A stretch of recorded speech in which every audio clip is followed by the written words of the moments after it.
Mais le coup de théâtre de la soirée, c'est le Maroc qui a été déclaré ce soir vainqueur de la Coupe d'Afrique des Nations. Je vous précise que le jury d'appel de la Confédération africaine de football a déclaré le Maroc vainqueur de la finale sur le score sur tapis vert 3-0. À l'origine, c'est pendant un quart d'heure, vous vous souvenez, après le pénalty accordé au Maroc et raté, une Panenka ratée de Brahim Diaz, bien la plupart des joueurs sénégalais poussés par leur sélectionneur Pape Thiaw avaient quitté le terrain. Je dis un quart d'heure, c'est 12 minutes chrono.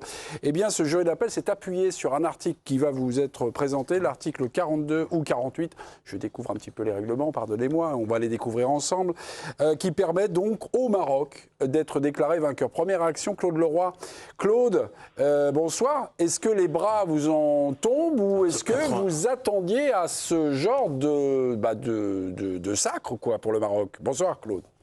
Bonsoir, mais bonsoir tout le monde. Je ne pouvais pas penser une seule seconde que la CAF allait pouvoir aller aussi loin dans le grand guignolesque.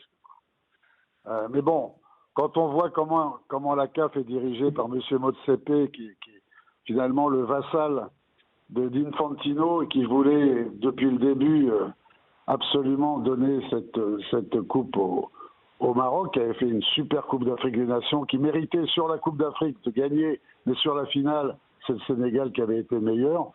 Personne ne pouvait imaginer qu'on allait 2 mois après entendre une telle déclaration. Ça paraît pas possible, quoi.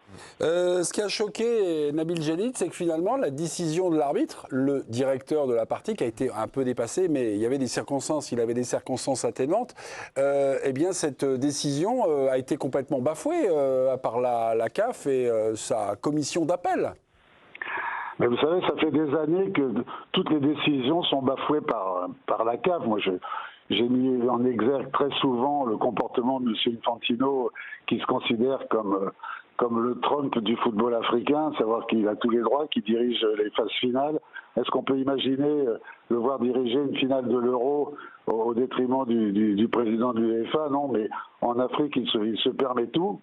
Et je pense que derrière tout ça, il y a eu plein de magouilles et plein de tambouilles. On est en pleine période électorale, donc on peut voir un petit peu tout ce qui se passe pour décider, in fine, que le Maroc est champion. Bon, je pense que tout ça n'est pas terminé, que le Sénégal rentrera dans ses droits à la fin de toute cette histoire, mais enfin, c'est pitoyable pour l'image que donne encore la Confédération africaine de football. Vous avez précisé, sans le préciser, mais la suite, c'est quoi? Le TAS, le tribunal arbitral du sport à Lausanne, c'est à peu près ça, c'est mécanique?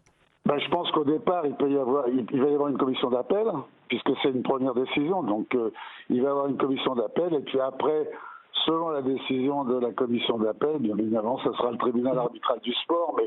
Mais je crois que cette décision, hélas pour ce continent que j'aime tant et qui a tant de potentiel, va faire rire toute la planète football. Vous restez avec nous, Virginie Saint-Cyr, à une réaction à nous et à vous communiquer sur le Maroc, la Fédération du Maroc, donc déclarée vainqueur de la Coupe d'Afrique des Nations. Oui, la Fédération royale marocaine du football prend acte de la décision rendue par la commission d'appel. Elle tient à rappeler que sa démarche n'a jamais eu pour objet de contester la performance sportive des équipes engagées dans cette compétition, mais uniquement de demander l'application du règlement de la compétition. La Fédération marocaine réaffirme son attachement au respect des règles, à la clarté du cadre compétitif et à la stabilité des compétitions africaines. Elle tient enfin à saluer l'ensemble des nations ayant participé à cette édition de la CAN, qui a constitué un moment majeur pour le football africain. La fédération s'exprimera demain officiellement après avoir réuni ses instances dirigeantes. Claude, c'est dévastateur pour l'image du Maroc parce que moi je me souviens, en vous ayant écouté, qu'ils avaient fait cette compétition, cette CAN, c'était pour promouvoir, on va dire, l'image du pays. Là, ils sont déclarés vainqueurs, même dans leur communication. On sent que c'est pas l'allégresse. Ça va être un peu une victoire un peu sparadrap, un peu embarrassante vis-à-vis de la bataille de l'image. C'est démagogiquement médiocre, cette déclaration, mais surtout, le règlement, c'était quoi? C'est que si le Sénégal, effectivement, était revenu 15 minutes après, ils pouvaient être déclarés battus. La seule sanction qui pouvait être prise par l'arbitre s'il avait appliqué les règlements à la lettre, c'était mettre un carton jaune à tous les joueurs qui avaient quitté le terrain. À leur retour sur le terrain, ils étaient tous gratifiés d'un carton jaune. Or, effectivement, il y avait 2 joueurs sénégalais qui avaient déjà eu un carton, donc on aurait pu penser qu'à ce moment-là, mais bon, il restait quelques secondes à jouer, 2 de ces joueurs sénégalais déjà entachés d'un carton jaune auraient pu avoir un carton rouge. Mais c'était ça le règlement, l'application stricto sensu du règlement, c'était ça. Maintenant, je ne sais pas, ils sont allés chercher cette victoire sur tapis vert.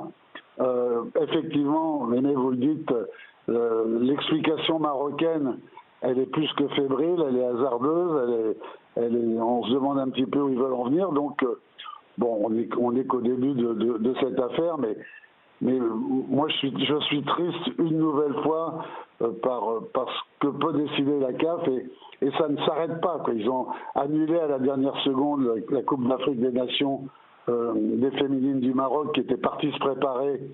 Toutes les équipes partout, c'est des centaines de joueuses, de dirigeants, d'officiels et tout. Il y a quelques semaines, 2 semaines du début de la compétition, ils l'ont annulé. Donc on a l'impression que le Maroc, hélas, avec un président tout-puissant et qui est un homme très important dans l'organigramme politique du royaume chérifien, bon, bien évidemment, ils peuvent tout se permettre. Et on n'est qu'au début d'une nouvelle aventure, mais heureusement, en ce qui concerne toutes ces bagarres, ça reste que du sport et ça reste que du foot, donc il faut relativiser.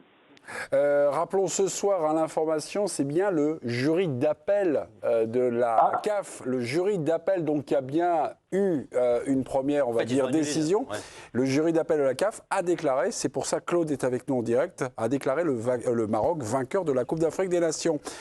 Moussa Niakhaté, joueur sénégalais, capitaine de l'Olympique Lyonnais, a réagi. Virginie. Oui, regardez le défenseur de l'OL, ce qu'il a posté en story Instagram, une photo avec donc le trophée ainsi que sa médaille lors de la célébration du titre avec ce message, venez les chercher, ils sont fous eux. Ce n'est pas le seul à avoir réagi. Il y a aussi le Toulousain Pape Demba Diop qui lui aussi a écrit on est chez les fous, je pense. Pas de réaction de la part de certains footballeurs marocains. Peut-être qu'Achraf Hakimi, qui est présent à Stamford Bridge, sera interrogé sur cette actualité. Quelle est la saveur de cette victoire pour les joueurs marocains? Ça apporte rien, cette décision. Ça apporte rien.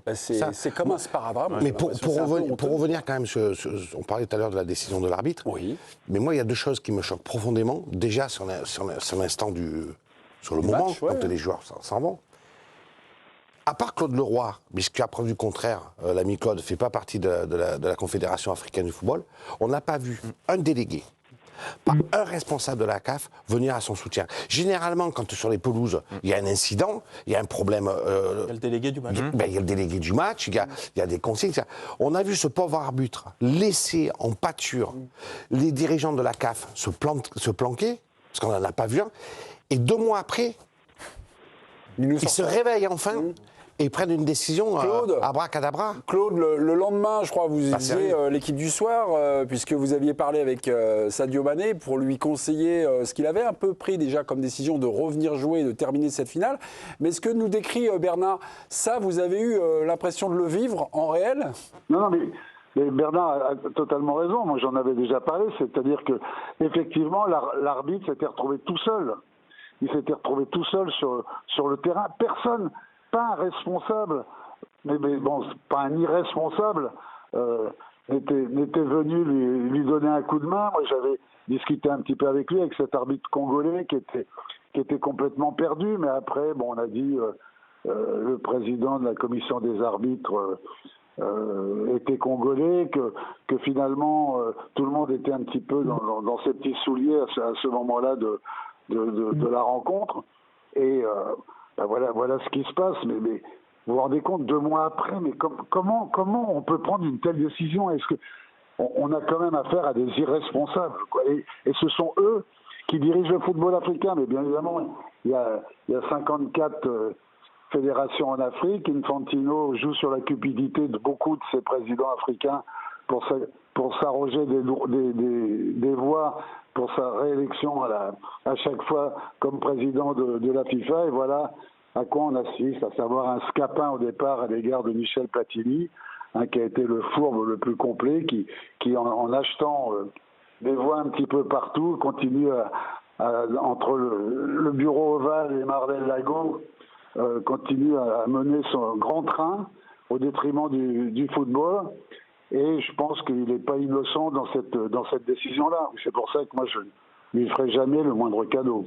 Oui, vous n'avez pas fait de cadeau ce soir dans votre dernière intervention. J'ai l'information, Infantino a perdu son dernier cheveu qu'il avait sur la tête. Votre Sagui. Il est rhabillé. Patientez dans l'ombre. Oui.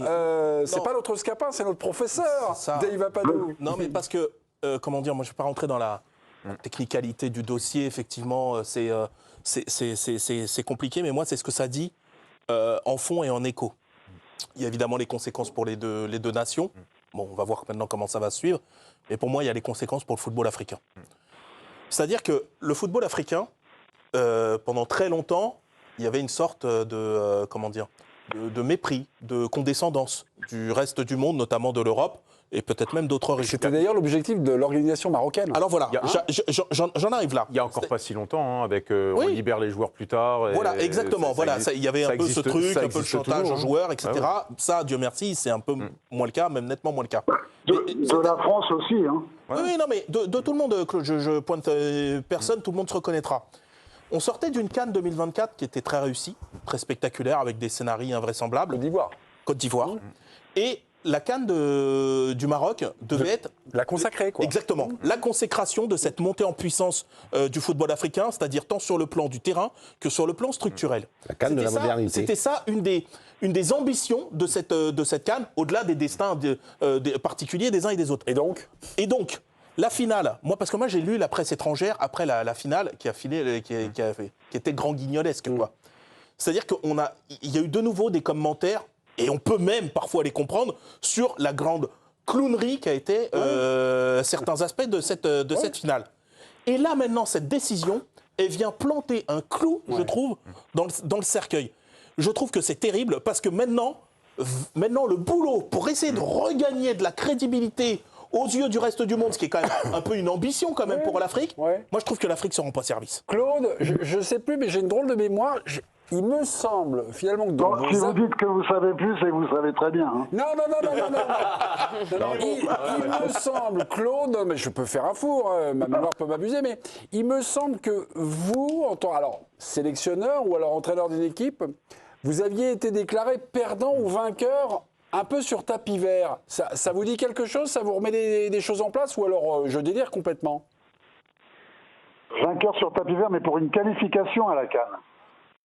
Qualification, c'était où? C'était quand? C'était quoi? Racontez-nous. C'était avec la RDC, enfin avec le Congo, Brazzaville contre le Rwanda, parce qu'un joueur du Rwanda avait 3 nationalités différentes. Donc, il avait une nationalité tanzanienne, rwandaise et aussi une licence de RDC. Donc moi j'avais été informé de ça avant le match, on avait déposé des réserves. Il avait joué. En prévenant l'entraîneur adverse qu'on avait déposé des réserves, qu'il valait mieux qu'il ne fasse pas jouer parce qu'il était sûr de perdre. Bon, il n'avait pas voulu nous écouter, le joueur a joué. Et puis, bon, un mois après, bien évidemment, ils ont été déclarés battus sur tapis vert, voilà. Bon, c'était avant une phase finale. Ça faisait aussi 3 fois d'affilée que vous rencontriez ce joueur, donc oui, en effet, la ficelle... dans l'autre équipe. La ficelle était un peu grosse. Mais Dave a dit la chose importante, c'est que ça abîme l'image du football africain pour lequel on se bat depuis tellement d'années, et ça c'est bien dommage, quoi. Ça sera le mot de la fin, mon cher Claude Laurent. On vous embrasse malgré tout, malgré cette actualité... je ne sais plus comment la qualifier, ridicule. Le Maroc a été déclaré ce soir vainqueur de la Coupe d'Afrique des Nations. Donc c'est le jury d'appel de la CAF qui a donné donc vainqueur et donc qui a destitué le vainqueur sur le terrain, le Sénégal. La raison, si vous prenez l'émission en cours, eh bien pendant un quart d'heure, 12 minutes précisément, les Sénégalais, courroucés par l'idée que le Maroc obtienne un pénalty qui sera loupé par Brahim Diaz, avaient quitté le terrain avant finalement de se raviser, de revenir, de rejouer et de gagner sur le terrain. 30 secondes avant, ils venaient de marquer un but qu'ils estimaient parfaitement valable, éventuellement, il pouvait l'être. Et il avait été invalidé. Et sur l'action d'après, le Maroc... Et d'autant que ça commence à cicatriser, cette histoire. Oui. Tu vois, là, ils ouvrent à nouveau les plaies. C'est un peu autre chose. On se tournait vers la Coupe du Monde. Les 2 nations se tournaient vers la Coupe du Monde. Bernard, le petit oui, le grand oui. Ah, regardez, c'est une petite victoire pour le grand oui, mais voilà, c'était Eric. Je me suis petitement battu, mais fièrement battu. Voilà, merci beaucoup.